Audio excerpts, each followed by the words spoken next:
just that a little bit there. All right, so talking a little bit about cryptography and, kind of like why we've gone over some of the things that we went over. I'm sure the Stack Exchange article was a little bit confusing, but I at least want to talk about where the ideas that we talked about with primes and exponents and then remainders kind of comes in.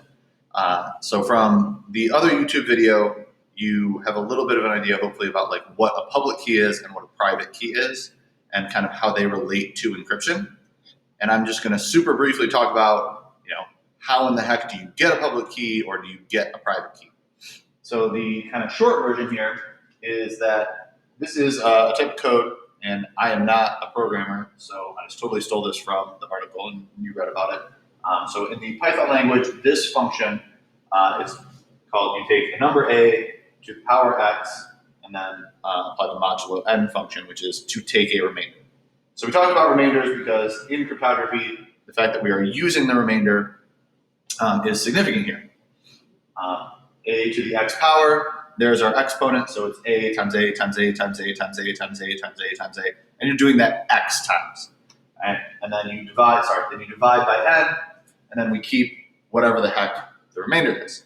So for, hopefully that's not too blurry, so to generate your public key, you use that function, and for the number of times that you multiply a together, you set some number that is the private key. Now the private key kind of in theory can be any number, except that you don't want it to be any number. In order to make sure that we get a remainder, we're going to need to use prime numbers, because having a prime number divided by any number that's not 1 forces there to be a remainder, because if you could get a remainder of 0, it would screw things up. So you have to have a remainder, and that's where private key needs to be a prime number. In order to be really safe, there's an idea called safe primes, and you're welcome to follow the link that we shared out, the link in the link from your reading, to learn a little bit more about safe primes. But the gist of it is that as long as you use a large enough safe prime, so don't think like 3, 7, 11, 29, think like 48 digit long numbers that are prime numbers. We're looking at really, really big prime numbers, just huge ones, that current computers effectively could never solve for your private key, because computers are really good at guess and check. But if you use a big enough number, even as fast as computers are, it would take like 1 billion years in order to guess and confirm what your private key is from knowing your public key.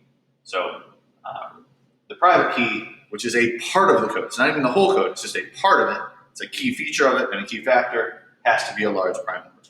So between the video, which talks a little bit about how asymmetric cryptography works, and then this, which hopefully is tying in our exponents, our prime numbers, and our remainders, there is a lot of math that goes into keeping our information safe and making it so that you can transfer information digitally, kind of right under everyone's noses, because we can all safely use Wi-Fi and a lot of different features and apps on our phones without necessarily worrying about it being stolen or decrypted, because